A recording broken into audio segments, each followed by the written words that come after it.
एक आइडिया जिसकी कीमत है 8,000 करोड़, जिसकी कोई नहीं सुनता था। एक दो नहीं बल्कि 150 बार जिसके आइडिया को बड़े बड़े दिग्गज खारिज कर गए।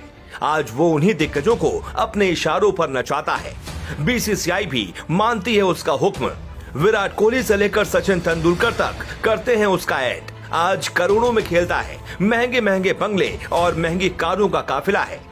एक आइडिया जिसने बदल दी दुनिया। अगर वो क्रिकेट से खींच ले हाथ तो अचानक बीसीसीआई को भी हो जाएगा करोड़ों का नुकसान। उसे न तो बल्लेबाजी आती है न ही गेंदबाजी, लेकिन वो चाहे तो दुनिया के बड़े से बड़े गेंदबाज और बल्लेबाज को भी अपने इशारों पर नचा सकता है। अगर कोई आपका एक आइडिया भी खारिज कर दे तो शायद आप डिमोटिवेट हो जाएंगे। सोचिए उस इंसान पर क्या बीती होगी जिसे 150 बार खारिज किया गया हो। उसे कितना बुरा लगा होगा। लेकिन उस लड़के ने आज 8,100 करोड़ की कंपनी खड़ी कर दी। ये बात साल 2008 की है। दुनिया के क्रिकेट में आईपीएल नाम की लीग ने धमाल मचा दिया था। इसी आईपीएल को देखकर उस 22 साल की उम्र के लड़के के दिमाग में एक आइडिया आया।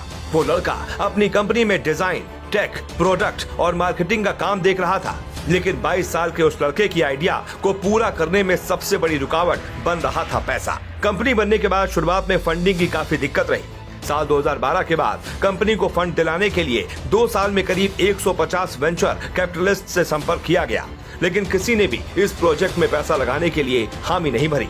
आखिर में ये प्रोजेक्ट लॉन्च हुआ और जब हिट होने लगा तो बड़े बड़े लोग ऑफर करने लगे। हम बात कर रहे हैं ड्रीम 11 के संस्थापक हर्ष जैन की, जो आज भारत की सबसे तेजी से ग्रो करने वाली कंपनी के ओनर हैं।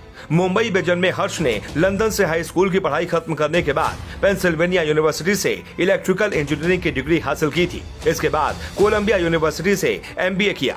माइक्रोसॉफ्ट में इंटर्नशिप के दौरान ही उन्हें ड्रीम 11 बनाने का आइडिया आया था, जिसके बाद रास्ता ही बदल गया। ऑनलाइन बेटिंग ऐप ड्रीम 11 के बारे में आज देश का बच्चा बच्चा जानता है और इस पर पैसे लगाता है। इस ऐप पर फैंटेसी क्रिकेट, हॉकी, फुटबॉल सहित तमाम खेल को लेकर सट्टेबाजी की जाती है।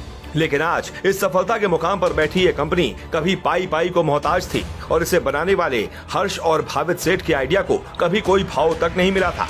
जैसे तैसे 2008 में ड्रीम 11 की लॉन्चिंग हो गई और लॉन्च होने के करीब 6 साल बाद इसके यूजर्स की संख्या तेजी से बढ़नी शुरू हो गई।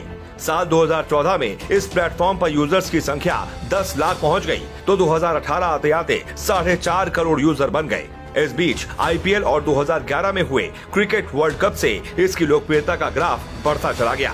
2015 आते आते प्लेटफॉर्म पर 2 गुना यूजर हो गए और आज 20 करोड़ ड्रीम 11 का इस्तेमाल करते हैं। साल 2019 में कंपनी को यूनिकॉर्न का दर्जा मिल गया, जिसका मतलब है कि कंपनी की मार्केट वैल्यू $1 अरब यानी कि करीब 8,100 करोड़ रुपए से ज्यादा हो गई। ड्रीम 11 के प्लेटफॉर्म पर यूजर्स की संख्या बढ़ने के साथ ही कंपनी को कई और सफलताएं मिलती चली गयी। साल 2020 आईपीएल की स्पॉन्सरशिप राइट्स मिल गए और हाल ही में इस कंपनी को भारतीय क्रिकेट टीम की जर्सी की स्पॉन्सरशिप भी मिल गई। आज कंपनी की मार्केट वैल्यू करीब 64,000 करोड़ रुपया की जा रही है। हर्ष जैन ने साल 2021 में मुंबई में 72 करोड़ का मकान भी खरीदा है। वैसे हम एक बात क्लियर कर देना चाहते हैं कि बैटिंग में आर्थिक जोखिम होता है, इसीलिए इसे या तो नहीं खेलना चाहिए या बहुत सोच समझ कर खेलना चाहिए। लेकिन 140 करोड़ के देश में एक आइडिया से हजारों लोगों की जिंदगी बदलने वाले हर्ष की कहानी काफी रोमांचित कर देती है और इसी वजह से हमने उनकी कहानी आपको सुनाई। वैसे हर्ष जैन आज ड्रीम स्पोर्ट्स कंपनी के मालिक हैं और इस ड्रीम स्पोर्ट्स में fan code, dream capital, Khelo more, dream X, dream set, dream sports foundation जैसी कई कंपनियों के मालिक बन चुके हैं।